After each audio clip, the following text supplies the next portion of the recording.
خبره دغه شعور چې کوم عمران خان ورکړی دی هماغه لیول خبرې به کوي.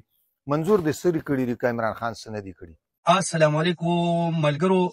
دې کس یو ویډیو عمران خان پسې دینه مخکې کړې وه، موږ وې زه بس پرېږده وې کړه ویډیو، بس خبره ختمه شوه. خامخا دی د لایک او د کمنټس دپاره دی کوشش کوي چې یو نوې نوې عربه استعمال کړي. د هغې نه پس اوس دی راغلی دی وایي چې د عمران خان تربیت او عمران خان چې کوم شعور دی خلکو له ورکړی دی، ما ته یې کنځل وکړلو په کمنټسونو کې. د منظور پښتین وایي چې څه وکړلو.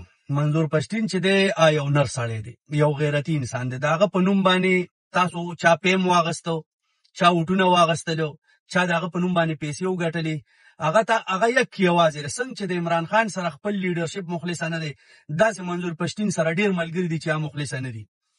بل زه تا نه دا تپوس کوم چې ته راځې او ته یې څوک چې ته په عمران خان باندې خبره کوې، ستا حیثیت څه دی؟ زه خو تا دغه وینم چې د افغانستان جنډه به دې راغستې، یا به دې د ځان نه تاو کړي، یا لور دې ده او که د خور د هر څوک دي زموږ دپاره قابل احترام دي، یا به دې د هغې نه تاو کړي. او ته خو د افغانستان کوي، نو ستا په پاکستان کې کار نشته چې مثال ته راشي او په عمران خان خبره وکړي یا د پاکستان باندې خبره وکړي.